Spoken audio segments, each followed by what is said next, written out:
चालू आहे सध्या पोलीस प्रशासनाची व्यवस्था कशी आहे, बंदोबस्त कसा आहे आणि यात्रेची गर्दी कशा प्रमाणात आहे? या ठिकाणी आजपासून श्री संत गोरोबा काका समाधी सोहळ्याची निमित्ताने यात्रा सुरू झालेली आहे। परिसरातील आणि आजूबाजूच्या परिसरातील भक्त मोठ्या प्रमाणात या ठिकाणी आलेले आहेत।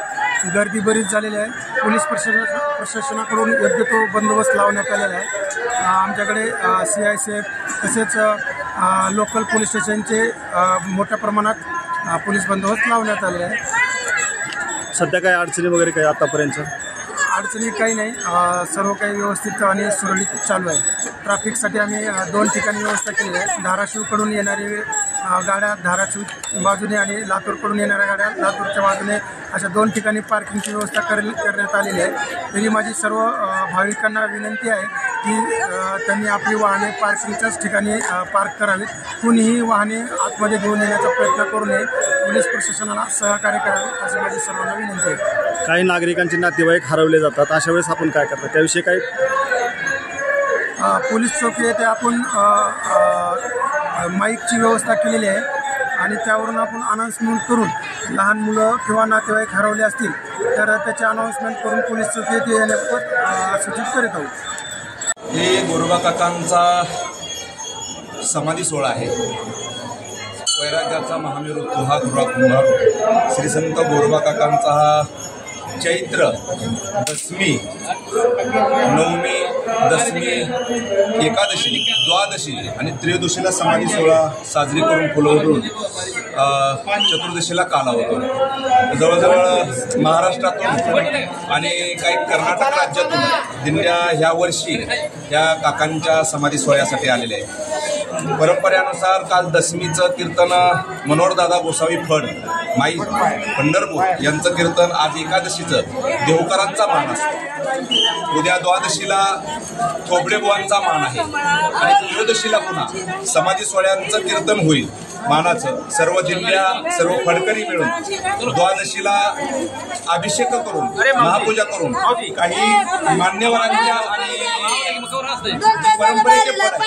परंपरेच्या फडाचं इथं समाधीचा अभिषेक करून समाधी सोहळा आणि त्या समाधी सोहळ्याचं कीर्तन संध्याकाळचं देवकराच्या परंपरेतलं बाळासाहेब देवकर असतील किंवा कान्होबा महाराज देवकर असेल यांचं समाधी सोहळ्याचं कीर्तन आणि दुसऱ्या दिवशी चतुर्दशीला सकाळी काला प्रदक्षिणा करून सकाळी छबिना निघून 5 वाजता पहाटे छबिना असतो काकांचा यात्रेत। छबिना निघून 9 वाजता दिल्ली आणि गोपाळपुरा म्हणून आपण नरसेर मंदिर तिकडं काल्याला प्रस्थान होते।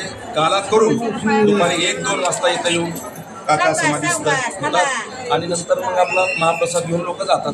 अनेक फळे यावर्षी दिंड्या वाढल्या, एवढा उन्हाचा कहर आहे, जवळजवळ 42 टेम्परेचर आहे। मला वाटत होतं की एवढी वारी भरणार नाही, तर अक्षरशः लोकांची भावना आणि भक्ती पाहता जर विचार केला तर ह्या वर्षी जास्तच वारी आहे. कुणीही उन्हाला ह्या 42 टेम्परेचरला म्हणजे हे केलं नाही. तरी देखील लोकांनी, काल मी बघितलं केज बीड जिल्हा म्हणजे महादेव महाराज आपले घोडे असतील, लाड गुरुजींचा असतील, बरेच आपले संस्थान डिक्सनचं बोधले महाराज संस्थान असेल, अनेक दिंड्या, पंढरपूरहून सुद्धा भगवंताची दिंडी, अशी दिंड्या उन्हाच्या काळात सुद्धा तेरला आलेल्या आहेत. तर मानाच्या दिंड्यात राहतच, नवीन काही दिंड्या काल मी पाहिलं दसमी दिवशी नवीन काही दिंड्याचं नोंद चालू होती. ती दिंड्या घेऊन सुद्धा लोक इथं तेरला आलेले आहेत. आणि ती दिंड्या एवढ्या उन्हाच्या काळात मला वाटत नव्हतं की एवढे लोक, ही खरंच भक्ती, लोकांचा विश्वास ह्या संप्रदायावरती, काकावरती आणि संतांवरती विश्वासाचं निश्चितच हे साधन आहे. आणि त्याच्यामुळे सगळे लोक येत आहेत.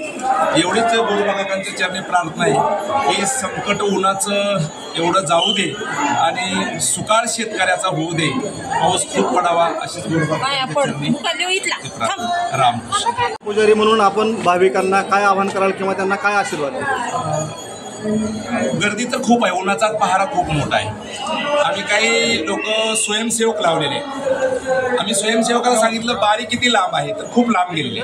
उन्हाचा जरी कहर असला तरी लोकांना शांततेनं दर्शन, मी आता बघत आहे तुम्ही तुमच्या समोर आहे, एकदम दर्शन निवांत. म्हणजे ज्या लोक दर्शनासाठी आलेत, एवढ्या आतुरतेने लांबून आलेत, उन्हात आलेत, तानात आलेत, चलत आलेत किंवा कुणी गाडीवर आले एवढ्या उन्हात, त्या लोकांना समाधानानं काकांचं दर्शन व्हावं, काकांचं मुख पाहता यावं आणि डोळे भरून त्यांना पाहावं असं आम्ही त्यांना आज्ञा दिली आहे. तसंच ह्या प्रकारे दर्शन ह्या भावी भक्तांचं चालू आहे, दम्मानं आणि सोयीस्कररित्या यांचं. आणि मला वाटतं अन्नदान देखील सकाळ धरून चालू आहे. केळी वाटप, तेरच्या काही तरुण मुलांनी साबुदाणा वगैरे वाटप, दुसरा एक ग्रुप इकडं पेटरला कोणीतरी आहेत त्यांनी साबुदाणा वाटप वगैरे केलं. त्यामुळे भावी भक्तांना पाण्याची सोय आणि बाटली म्हणजे रचना कॉन्ट्रॅक्शन यांच्यातर्फे काय पाण्याच्या बाटल्या, केळी वगैरे अशा काही तरुणांना भरपूर सोय केलेली आहे.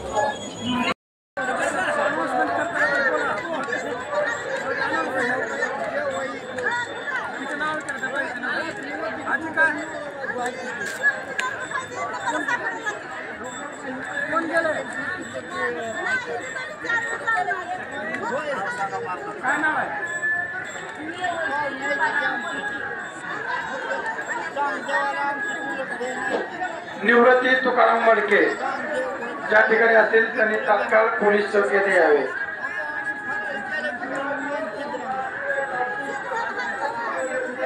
तुमची पत्नी शांताबाई पोलीस चौकी येथे आलेली आहे.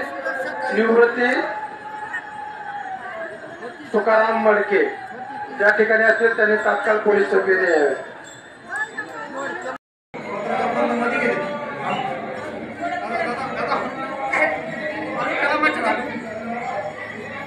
अरे पहले सब किया जाता, बाद में हो जाता है.